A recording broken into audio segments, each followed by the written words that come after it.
Assalamualaikum warahmatullahi wabarakatuh. Kembali lagi bersama kami kelompok 7 pada pelajaran organisasi dan arsitektur komputer.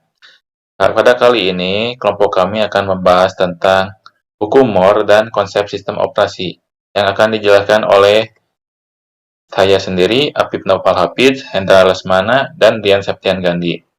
Oke, kita akan langsung ke pembahasannya. Pengertian hukum Moore.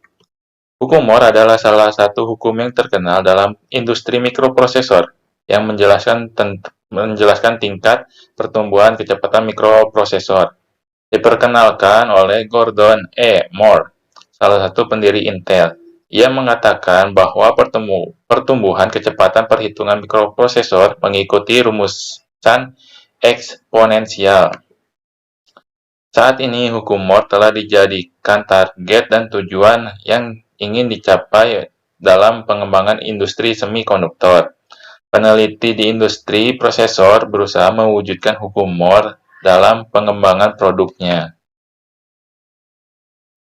Baik, saya Rian Septian Gandhi. Saya akan melanjutkan penjelasan dari Apip, yaitu tentang hukum Moore. Pada tahun 2007, hard disk drive mencapai ukuran 1 TB. Pada tahun 2009, hard drive mencapai ukuran 2 TB. Pada tahun 2019, HDD terbesar yang tersedia secara komersial dapat menyimpan setidaknya 15 TB. Alasan mengapa elektronik semakin menjadi jauh lebih kecil dan lebih kuat dan lebih murah adalah karena hukum Moore atau Moore Law. Komputer juga mengandung miliaran sel otak mini dan mereka disebut transistor dan terbuat dari silikon. Dalam elemen kimia umum hanya ditemukan di pasir transistor. Transistor dapat digunakan dalam dua cara, yaitu sebagai penguat atau saklar. Sebagai saklar, arus ultra kecil dari transistor dapat membuat arus yang jauh lebih besar mengalir melalui bagian lain. Dengan kata lain, arus kecil beralih ke yang lebih besar. Proses semikonduktor pertama pada tahun 1971 adalah 10 mikrometer, pada tahun 2001 adalah 130 nanometer atau hampir 80 kali lebih kecil daripada tahun 1971. Pada tahun 2017, proses transistor terkecil adalah 10 nanometer atau hampir 10.000 kali lebih besar dari seberapa kecil transistor. Hukum Moore tetap statis, tetapi ada batasan fisik untuk transistor karena mendekati ukuran sebuah elemen. Hukum Moore akan mati dalam dekade berikutnya karena tunneling kuantum yang mengurangi ukuran transistor. Ukuran lapisan penipisannya juga mengurangi lapisan. Penipisan penting karena itulah yang menghentikan aliran elektron. Aliran elektron karena tunneling elektron tidak akan merasakan daerah penipisan, dan itu akan menembus seolah-olah tidak ada transistor yang tidak dapat menghentikan aliran elektron. Hukum Moore masih hidup, tetapi pada akhirnya akan mati sehingga akan menjadi akhir dari era pertumbuhan eksponensial yang telah kita lihat selama 55 tahun terakhir. Peran hukum Moore pada komputer. Pada tahun 1965, salah satu pendiri Intel, Gordon Moore, mendalilkan bahwa sejumlah transistor yang dapat dikemas ke dalam unit ruang tertentu akan berlipat ganda setiap 2 tahun sehingga hukum Moore bukanlah hukum fisika atau alam, melainkan prediksi yang sangat akurat. Persepsi Gordon Moore bahwa transistor menyusut begitu cepat sehingga setiap tahun 2 kali lebih banyak dapat ditampung ke chip untuk biaya komputer dan elektron. Hukum Moore menyatakan bahwa kita dapat mengharapkan kecepatan dan kemampuan komputer kita meningkat setiap beberapa tahun. Grafik perkembangan jumlah transistor setiap tahunnya. Konsep sistem operasi. Sistem operasi atau OS, kumpulan perangkat lunak yang mengelola sumber daya perangkat keras komputer dan menyediakan program umum untuk komputer. Sistem operasi merupakan paling penting dari perangkat lunak dalam sistem komputer. Beberapa sistem operasi populer termasuk sistem operasi Linux, sistem operasi Windows, VMS, OS 400, AIXZ OS, dan lain-lain.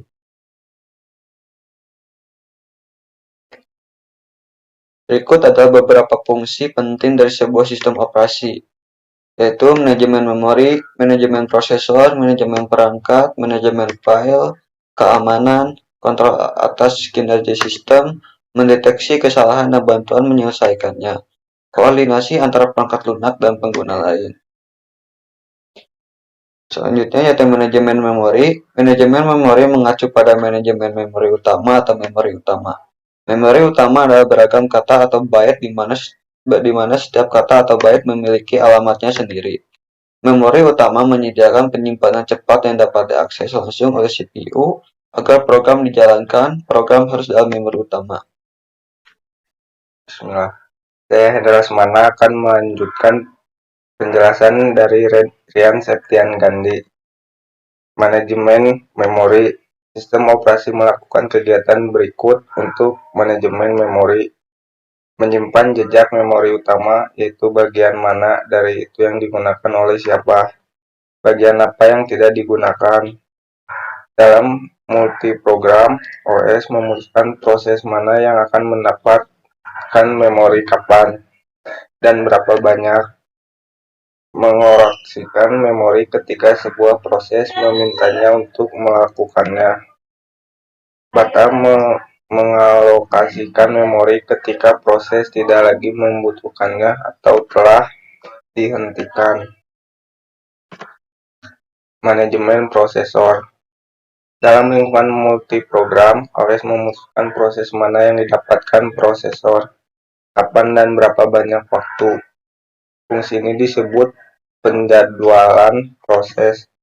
Sistem operasi yang melakukan kegiatan berikut untuk manajemen prosesor. Menjaga jarak prosesor dan status proses program yang bertanggung jawab atas tugas ini. Dikenal sebagai pengendali lalu lintas. Mengalokasikan prosesor atau CPU ke sebuah proses. Bata mengalokasikan prosesor ketika proses tidak lagi diperlukan. Manajemen perangkat. Sistem operasi mengelola komunikasi perangkat melalui driver masing-masing. Ini melakukan kegiatan berikut untuk manajemen perangkat. Menyimpan jejak semua perangkat program yang bertanggung jawab atas tugas ini dikenal sebagai pengontrol I/O. Memutuskan proses mana yang mendapatkan perangkat kapan dan berapa banyak waktu. Mengalokasikan perangkat dengan cara yang efisien. Manajemen berkas. Sistem file biasanya diatur ke dalam direktori untuk navigasi dan penggunaan yang mudah. Direktori ini mungkin memuat berkas dan arah lainnya. Sistem operasi melakukan kegiatan berikut untuk manajemen file. Melacak informasi, lokasi, penggunaan, status, dan lain-lain. Fasilitas kolektif sering dikenal sebagai sistem file. Memutuskan siapa yang mendapatkan sumber daya. Mengalokasikan sumber daya.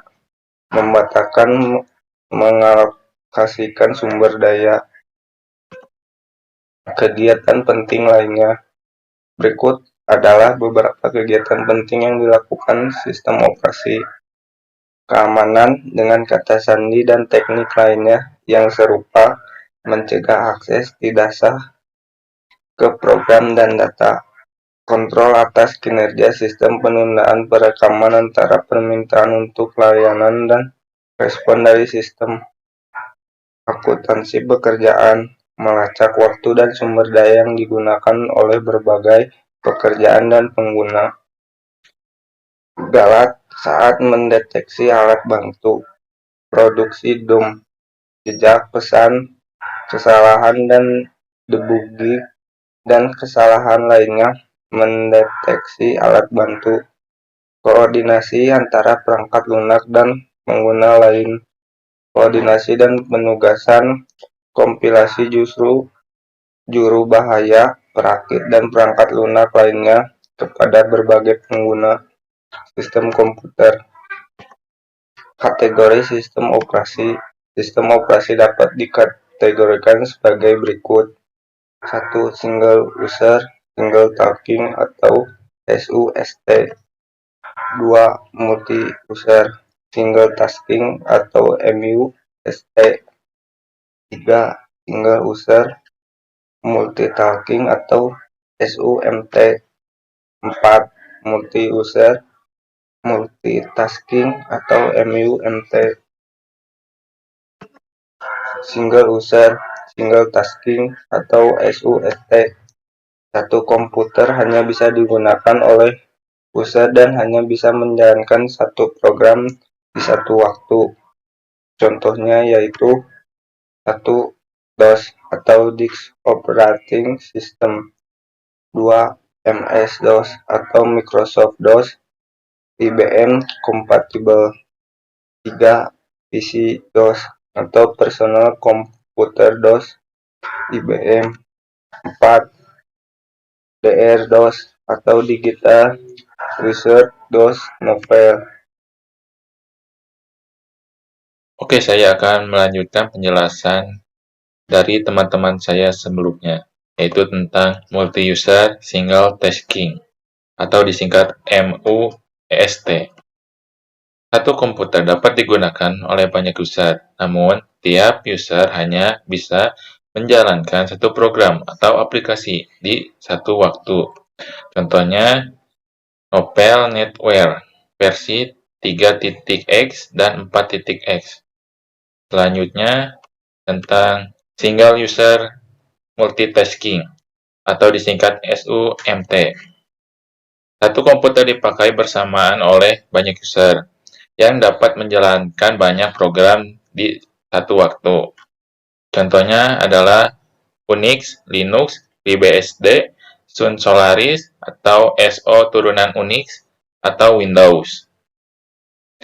Dengan aplikasi Citrix, MetaFrame, atau hardware Office Station, dan lain-lain. Selanjutnya tentang multi-user multitasking, atau disingkat MUMT. Satu komputer dipakai oleh satu user dan dapat menjalankan banyak program di satu waktu. Tampilan desktop GUI. Contohnya Windows, macOS, Linux, Java Desktop System, Symbian, Palm OS, dan lain-lain. Nah, ini adalah foto hasil diskusi kelompok kami.